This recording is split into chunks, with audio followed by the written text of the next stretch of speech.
السلام عليكم ورحمة الله وبركاته. الحمد لله رب العالمين، والصلاة والسلام على نبيه الكريم. أما بعد، فقد قال الله تعالى في كلام العزيز: لقد كان لكم في رسول الله أسوة حسنة. وقال النبي صلى الله عليه وسلم: بعثت لأتمم مكارم الأخلاق. محترم حضرات اور سامعین اکرام، آپ کے سامنے جو آیت کریمہ اور جو حدیث مبارک پڑھی گئی، دونوں کا تعلق براہ راست ہم سب کے ہاتھ میں رہبر امیر و مرشد محسن عالم صلی اللہ علیہ وسلم کی حیات طیبہ سے ہے۔ اللہ تعالیٰ نے اس آیت میں مسلمانوں کو زندگی گزارنے کے لیے ایک ڈھنگ اور طریقہ بتایا ہے۔ دنیاوی زندگی کے لیے مسلمانوں کو ایک نمونہ مقرر کیا ہے۔ روزہ پڑھا کا ضامن ایک حسین فارمولہ ادا کیا ہے۔ دنیاوی زندگی کے لیے مسلمانوں کو ایک نمونہ مقرر کیا ہے۔ اس آیت میں نبی پاک صلی اللہ علیہ وسلم کی قابل تقلید زندگی کو مسلمانوں کے لیے آئیڈیل بتایا گیا ہے، اور یہ اشارہ کر دیا گیا ہے کہ اے لوگوں، اگر کامیابی اور کامیابی چاہتے ہو، تمہارے اندر ہدایت و روشنی کی طلب ہے، امن و سلامتی کی خواہش ہے، طہارت و تقویٰ کی تمنا ہے، عزت و شرافت کی چاہت ہے، تو نبی پاک صلی اللہ علیہ وسلم کی روشن زندگی کو اپناؤ۔ حیات نبی کا مشق اور اختیار کرو، حیات نبی کا مشق اور اختیار کرو۔ نبی پاک صلی اللہ علیہ وسلم کے تمام ارشادات کو آگوں پہ بڑھاؤ، اور سنت نبی کو اپنی زندگیوں میں داخل کر کے ساری دنیا کے سامنے یہ اعلان کر دے کہ خلاف راہ پیغمبر قدم جو بھی اٹھائے گا، خلاف راہ پیغمبر قدم جو بھی اٹھائے گا، کبھی راستہ نہ پائے گا، کبھی منزل نہ پائے گا۔ مذاق پوری اسلامی تاریخ گواہ ہے کہ جس وقت آپ صلی اللہ علیہ وسلم نے اس دنیا میں آگے چھوڑی، پوری دنیا تاریخی و ظلمت کے بھٹاکوں اندھیرے میں ڈوبی ہوئی تھی۔ کفر و شرک بس سے اقتدار تھا، جہالت و ناامیدی کا دور دورہ تھا، الفت و محبت نام کی بھی کوئی چیز نہیں تھی، وہ شکل برگریت اپنے عروج پر تھی۔ انسان کے خون کا سیاست تھا، بدلہ دارگیری کا بازار جنگ تھا۔ ایسا محسوس ہو رہا تھا کہ اب اس دنیا میں ہدایت و روشنی کا سورج شروع نہیں ہوگا، اس کائنات کا بحران ختم نہیں ہوگا، اس دنیا میں انسانیت کا درس نہیں ملے گا۔ لیکن ایسے نازک اور پرآشوب دور میں ایک ایسی ذات کا ظہور ہوا جو نور ہدایت کی ہمیں حاصل تھی، ایک ایسی ہستی نے جنم لیا جو علم و ادب کا حسین سنگم تھی، ایک ایسی شخصیت معرض وجود میں آئی جو الفت و محبت کا انوکھا سرچشمہ تھی۔ وہ ذات جو لوگوں کے لیے یقین محکم کا درجہ رکھتی تھی، جس کے اندر انسانیت، شناخت اور مردم نوازی کا وصف نمایاں تھا، اور جس کا پیغام دے گیا انسان جنات سے تجاوز کر کے حیوانات، نباتات اور درختوں جماعتات سب کو عام تھا۔ چنانچہ آپ کے آتے ہی کفر و شرک کا خاتمہ ہوا، جہالت و ناکامگی نے راہ قرار اختیار کی، ہدایت و روشنی کا نیا دریا روا ہوا۔ لوگوں کو مردم آزاری کے بجائے مردم نوازی کا پیغام ملا، انسانوں کو حق تلفی کی جگہ اثار و قربانی کی تعلیم دی گئی۔ اس غذا رسیدہ چمن کو بہار نو نصیب ہوا، اور دیکھتے ہی دیکھتے پورا عالم تہذیب و تمدن، فکر و نظر، علم و ادب کا گہوارہ بن گیا۔ اور ایسا کیوں نہ ہوتا؟ اللہ نے تو آپ کو اسی کام کے لیے بھیجا ہی تھا۔ انسانوں کی رشد و ہدایت آپ کا مشن تھا، انسانیت نوازی اور مجال سازی آپ کا پورے امتیاز تھا۔ ایک موقع پہ آپ نے ارشاد فرمایا: "وَأُرْسِلْتُ لِأُتَمِّمَ مَكَارِمَ الْأَخْلَاقِ"، میں اخلاق لیے اس دنیا میں آیا ہوں.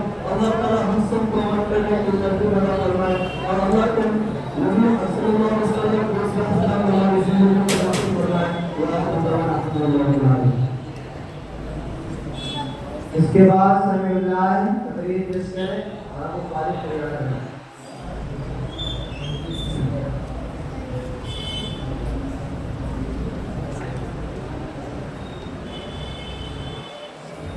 الحمدللہ رب العالمین والصلاة والسلام على رسول الله سيدنا ومولانا محمد صلى الله عليه وسلم وعلى آله وأصحابه أجمعين.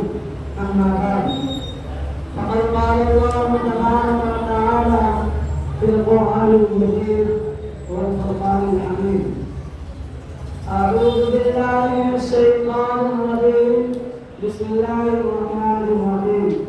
وما أرسلناك إلا مبشرا ونذيرا. صدق الله العظيم.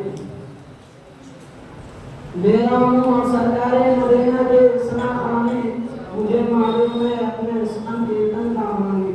برادران اسلام اور قابل قدر شخصیات، میں اس متبرک اور پرامن بد میں شمع رسالت صلی اللہ علیہ وسلم کے ذرائع حسنات کو روشن کرنے کی جسارت کر رہا ہوں. میرے یہ حساب نہیں کہ ماہ رسالت صلی اللہ علیہ وسلم کے اسوے حسنہ پر نقشائی کر سکوں، لیکن پھر بھی آپ جیسے عظیم مرتبہ شخصیات کے روبرو سیرت نبی صلی اللہ علیہ وسلم کو موضوع گفتگو بناتا ہوں تاکہ خود کی اصلاح ہو جائے، ورنہ کسی کی کیا حساب سیرت نبی صلی اللہ علیہ وسلم کا احاطہ کر سکے.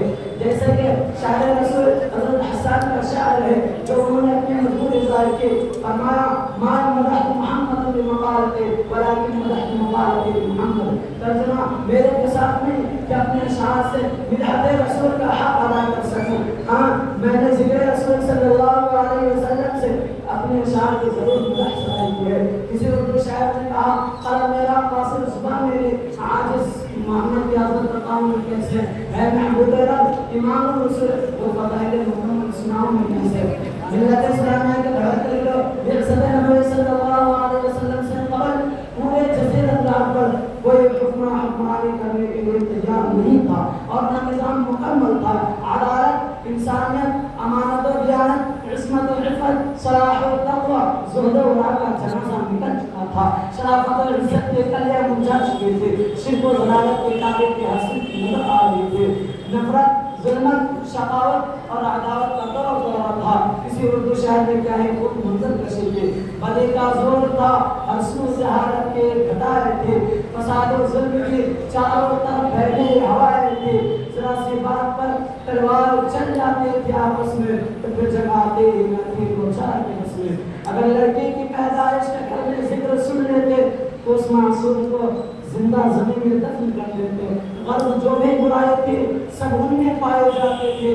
نتیجہ حیوان کو میں گھر گھر دے حیائی تھی. مگر اللہ نے جب ان پر اپنا رحم فرمایا تو عبداللہ کے گھر میں خدا کا لاڈ آیا.